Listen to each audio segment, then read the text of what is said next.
Hello, friends. Welcome back to the Dating with Max series. This being the second part of the second episode, where we're trying to come to terms with this sort of vexed question, this social conundrum.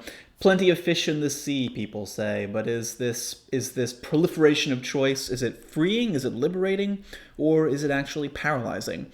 That's the thing we'd like to find out. And to do that, we're building a plenty of fish in the sea simulator. The idea being that we will submerge ourselves in a virtual sea of options and see what effect that produces. So in the last episode, we wrote a Node application, which is pretty sweet. We've never written a Node application in one of these tutorials before. And that made it possible so that we could come into our patch and say, all right, I'm attracted to Italian men, so please print out the name of an Italian man. And you could get a nice name like Angiolo Montagnani. Angiolo of the Mountain, presumably. Who knows?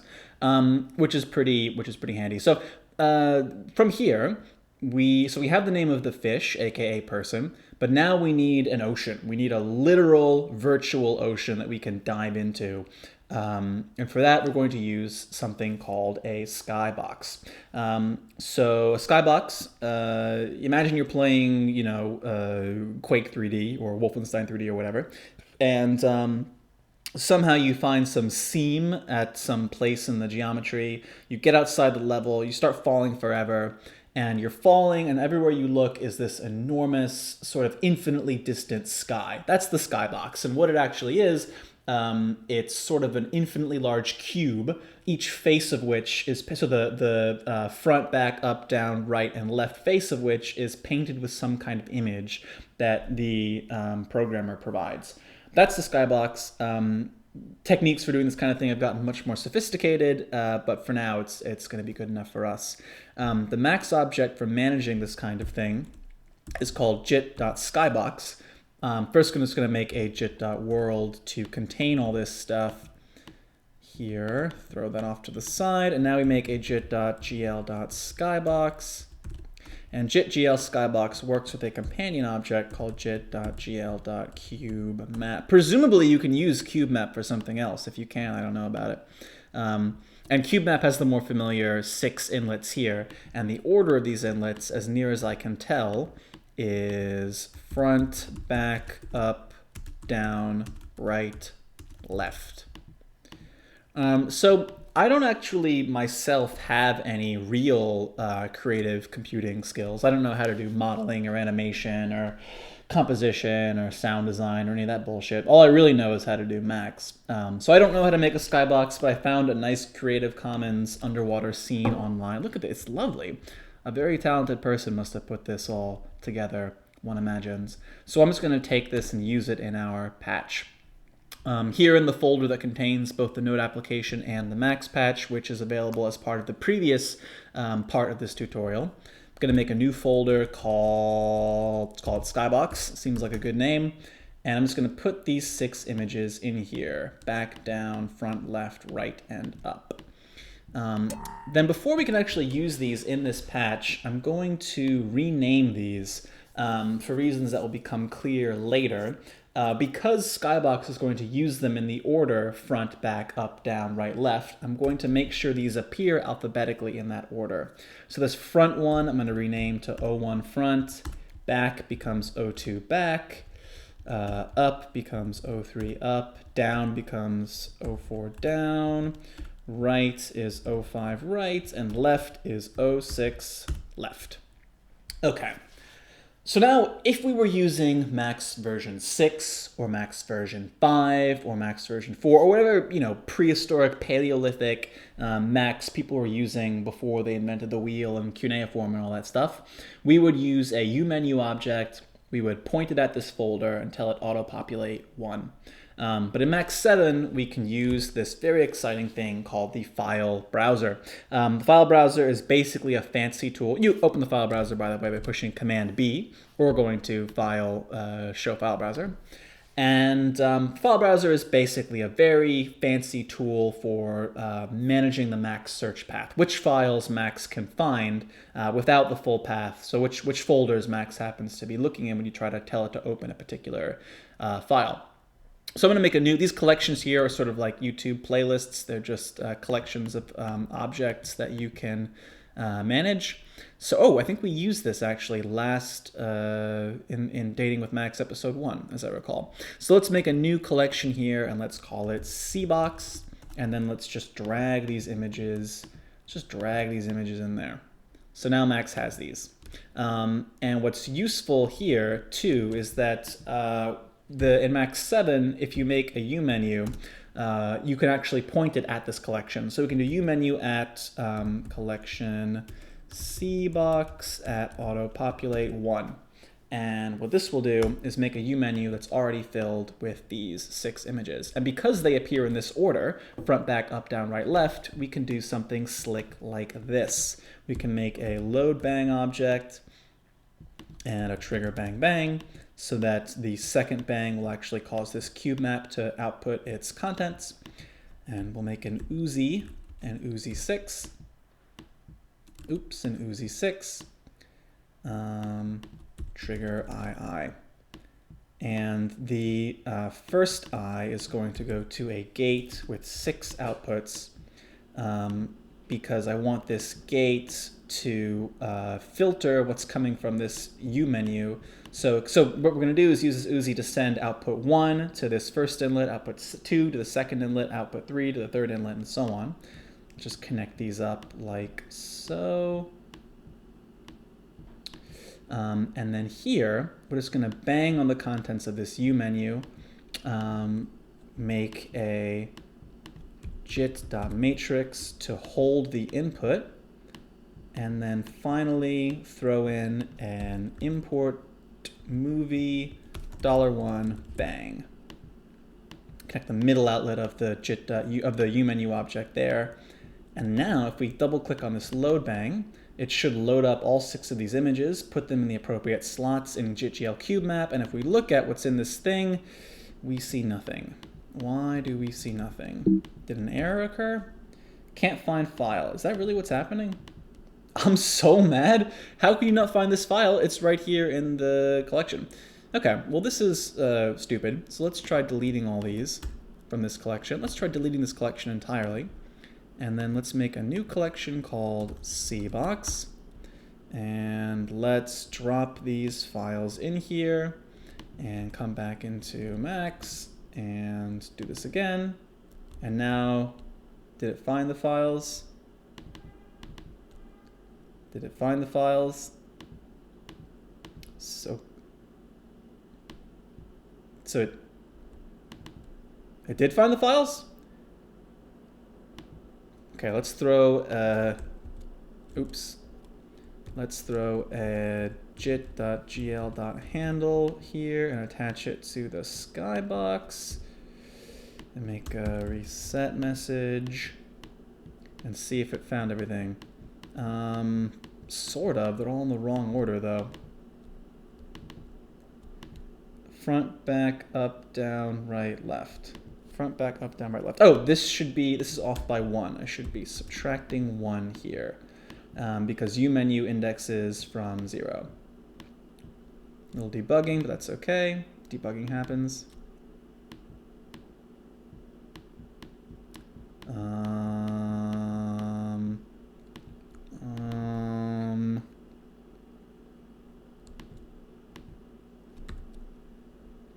Can't find file 01 aqua front. In what? How could it possibly be that it can't find this one? Okay, that's fine. You know, whatever. What about now?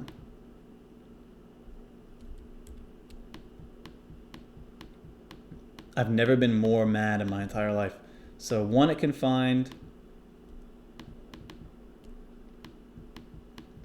Cool, so I had to add and remove files from the collection for some reason, which changed something, which made it work.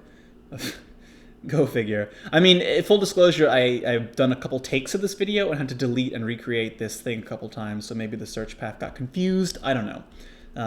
I do find that very frustrating though. But anyway, now we've got our skybox and we can look around this ocean magical wonderland that frankly I was much more enchanted by before we had this stupid path issue. But whatever, we're there, we're inside the sea box, everything is great. So there's the sea box. How much time do we have? Well, okay, it's only been 10 minutes. So let's go ahead and get set up for part 3 then. So in part 3, what we're going to do is take this name and get a lot of names, right? I don't want just plenty of fish in the sea doesn't mean that you sit here pressing a button and you see one name at a time. I want to be surrounded by names at all times. I want to be unable to see the ocean because there's so many fish in it. You know what I'm saying? So to do that, we need to figure out some way to efficiently draw a lot of names in this graphic context. So we could use jit.gl.text3d. The only problem is that jit.gl text3d is too expensive. I don't want 50 fish, I don't want 100 fish, I want thousands of fish. And when it comes to drawing thousands of instances of text at the same time, jit.gl text3d is just, it's not gonna slice the Grey Poupon. If you get my meaning. So we can't use that object. Instead, we're just going to use jit.gl.gridshape. .gl.gridshape. We're going to use a bunch of planes, but we're going to texture those planes with text. So we're basically going to use these as sort of two-dimensional billboards that have the name of the person on them. So I'm going to make this GL grid shape at shape plane. At shape plane. And then just to configure this a little bit, we're going to make the position. Where's position? The position. Let's move this back just a little bit. That's pretty good. And now we actually, let's make the position, and let's adjust the scale as well. Let's make the scale, it'll become clear why in a second, but I want the ratio of the width to the height to be 10 to 1. So let's make the width, or the height rather, 0.1. Perfect. And I guess this can come a little closer now. Cool. We can maybe, yeah, there we go.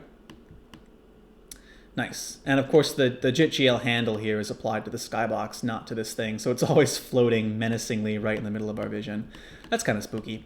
Okay, so I want a texture on this thing. How do that means we need to generate an image that's going to sit on top of this texture. To do that, we can use this sort of underused object, I guess, in our toolbox called jit.mgraphics. Jit.mgraphics just lets us draw by using these low-level max drawing commands like rectangle, ellipse, text, etc. into a matrix.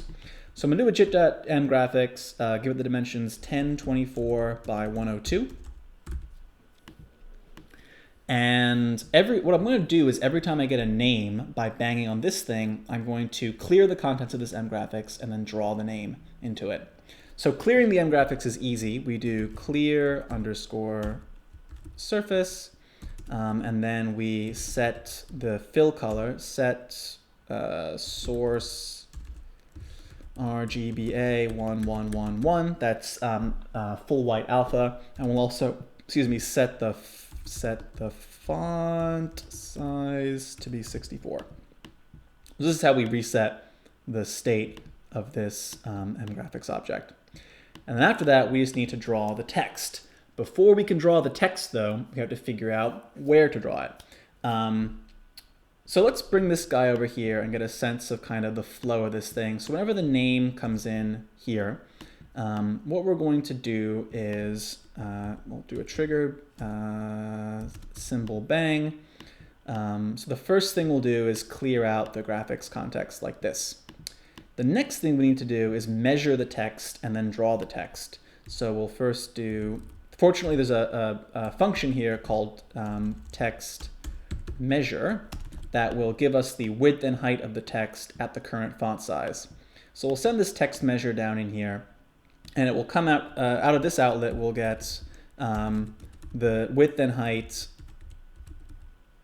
of that text preceded by the word text measure. So if we've got the width, so we know the width and height of this box is 1024 by 102, and from this we'll know the width and height of this text. So just as an example, let's bang on this thing to get some text. So if I bang this here, we see that the name Paolo Bartoli is 72 by 14 pixels. That's wrong because I didn't set the font size. Let's try again. So the name Ferdinando Picardi is 609 pixels wide, 75 pixels tall. That sounds a bit better. So how do we figure out where to draw the text in this box? To give you a sense of what I mean, let's draw a box here. This box can represent, let's fill this with gray. This represents the texture that we're going to draw into. And let's draw another box in here. And this is the text that we want to draw. The text that we want to draw, we want it to be centered within this box. So another way to ask this question is if we know the height of this box, and the height of this box is 102 pixels tall, and the width is, the width of this box is, boy, Illustrator, work with me please, is 1024 pixels, and say the height of the text is 72 pixels, and say the width of the text is 760 pixels. How do we know? So the text is going to start drawing from this point right here. So how do we figure out the x? How do we figure out this, the x coordinate of that point, and this, the y coordinate of that point? I'm going to save you a little bit of trouble, but knowing this width and knowing this width, knowing this height and knowing this height, we can figure it out. The x coordinate of this point is just going to be the width of the box minus the width of the text over 2. And the y coordinate is actually going to be the height of the box plus the height of the text over 2. So this is going to be the x coordinate and the y coordinate of this point right here, which is where we should start drawing our text. So back in Max, it's pretty easy to compute all this. We'll make, so first we'll unpack this into 2 floating point numbers. And we will then do x per 1024, which is the width of the box, minus $F1, the width of the text, all divided by 2. And also, let's compute the height, which we said was going to be 102, the height of the box, plus the height of the text over 2. So this is the x coordinate and the y coordinate of where we want to actually draw our text.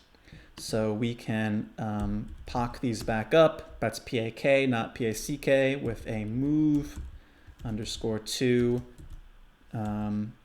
integer. Integers, not floats, because the text will be clearer if we draw it at a precise pixel rather than at a fractional pixel.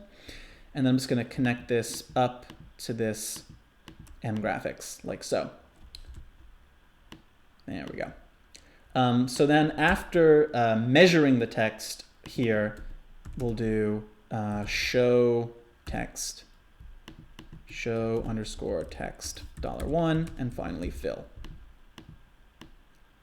And this, if we did everything correctly, should draw the text into this mgraphics. So I'll make a jit.p window so we can see the output of this whole business. So let's push this button to generate a new name, and nothing appears down here. Beautiful. Why did nothing appear down here, I wonder? Was there an error? No. So what happened? Did we measure the text? Move to 280/88. That seems about right. Bang show. This should show. Oh, it's because we need to actually bang on jit.mgraphics. So let's throw another bang here. So after we draw the text, oh, you know what? This is stupid. I can just do fill and then bang. Hit the button. Look at that. The name Jacopo Cerbai, or Mohammed Romolini. That's a nice name. I like that name.